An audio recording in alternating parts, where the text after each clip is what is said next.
আশা করছি তোমরা খুবই ভালো আছো। আজ আমি নিয়ে চলে এসেছি কাঁচা আমের টকঝাল আচার। দুপুরে ভাতের পাতে এই রকম একটা আচার থাকলে বেশ ভালোই জমে যায়। এছাড়া বাটোরা, পরোটা, আলুর পরোটা এইসবের সাথেও পরিবেশন করতে পারেন। চলুন দেখে নেওয়া যাক রেসিপিটা। কাঁচা আমের টকঝাল আচার বানাতে আমি 1.5 কিলো কাঁচা আম নিয়েছি, এখানে কেটে হলুদ মাখিয়ে রেখে দিয়েছি।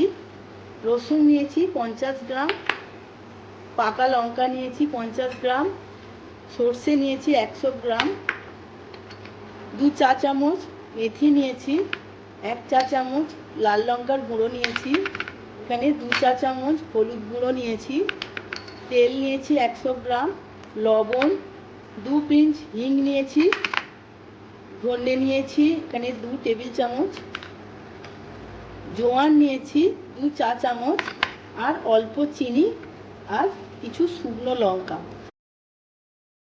প্রথমে আমি শুকনো কড়ায় মশলাগুলো ভেজে নেব। ধনে, মেথি, সর্ষে আর কিছু শুকনো লঙ্কা,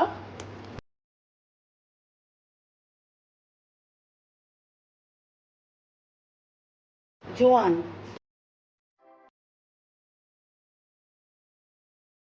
আমি বেশি লাল করে ভাজবো না,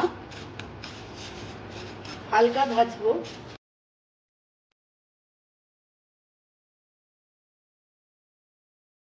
এই আচারে সর্ষেটা একটু বেশি লাগে। মশলা থেকে ভালো গন্ধ ছেড়েছে, মশলাটা ভাজা হয়ে গেছে। আমি এবার গ্যাসটা নিভিয়ে দেব। মশলাগুলো আমি গুঁড়িয়ে নিয়ে ফিরে আসছি। আমি এইভাবে কচা কচা করে মশলাটা গুঁড়িয়ে নিয়েছি। এই আচারে পচা মশলা দেওয়া হবে। কড়াই আমি তেল দিয়ে দিচ্ছি।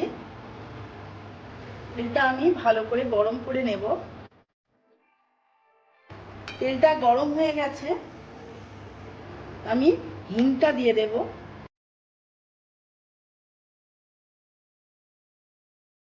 হিংটা ভালো করে ভাজা হয়ে গেছে, আমি রসুনগুলো দিয়ে দেব।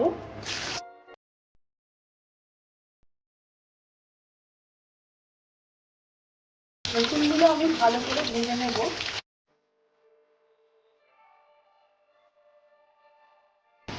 রসুনগুলো আমার ভাজা ভাজা হয়ে গেছে, আমি লাল লঙ্কার গুঁড়োটা দিয়ে দেব, যাতে আচারের রঙটা খুব সুন্দর আসে। এবার আমি হলুদ গুঁড়ো দিয়ে দেব। গ্যাসটা অফ করে দিচ্ছি। এই তেলের মধ্যে আমি আমটা দিয়ে দেব।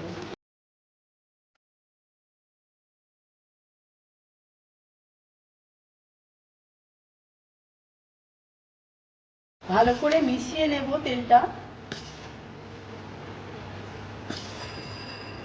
কিছুটা নুন আমি দিয়ে দেব।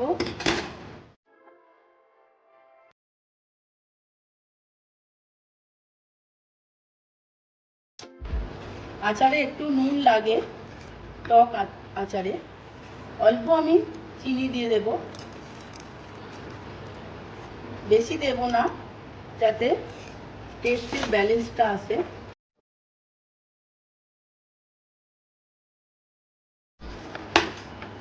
আমি ভালো করে তেলের সাথে আমটা মিশিয়ে নিয়েছি। এবার আমি মশলাটা সব দিয়ে দেব।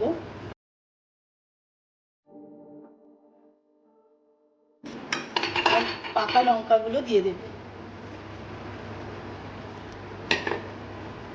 এবার ভালো করে মিশিয়ে নিলেই আচার রেডি হয়ে যাবে।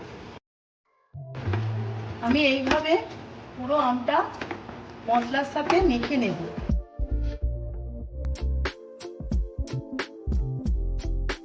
এবার আমি একটা কাঁচের জার নিয়ে নিয়েছি, এতে আমি আচারটা ভরে রাখবো।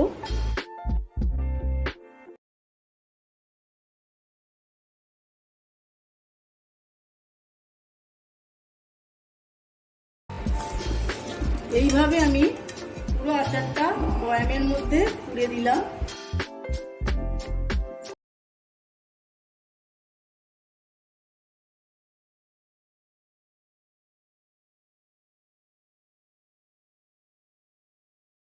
আরও কিছুটা নুন আমি ওপর থেকে ছড়িয়ে দিলাম। এইভাবে আমি 4 দিন কি 5 দিন রোদে রেখে দেব। তারপর আচার একদম খাওয়ার জন্য রেডি হয়ে যাবে, আর একদিনও রোদ দিতে হবে না। 4-5 দিন রোদে দেওয়ার পর আমার আচার একদম রেডি হয়ে গেছে। আমি বয়াম থেকে একটা পাত্রে ঢেলে নিয়েছি। দেখুন কত সুন্দর দেখতে হয়েছে, জিভে জল আনার মতো। আপনারাও তাড়াতাড়ি বাড়িতে বানিয়ে ফেলুন, আর কেমন হয়েছে আমার কমেন্ট বক্সে কমেন্ট করে জানান। ভিডিওটা যদি ভালো লেগে থাকে লাইক কমেন্ট শেয়ার করবেন, আর নতুন বন্ধুদের কাছে অনুরোধ রইল চ্যানেলটিকে সাবস্ক্রাইব করার জন্য।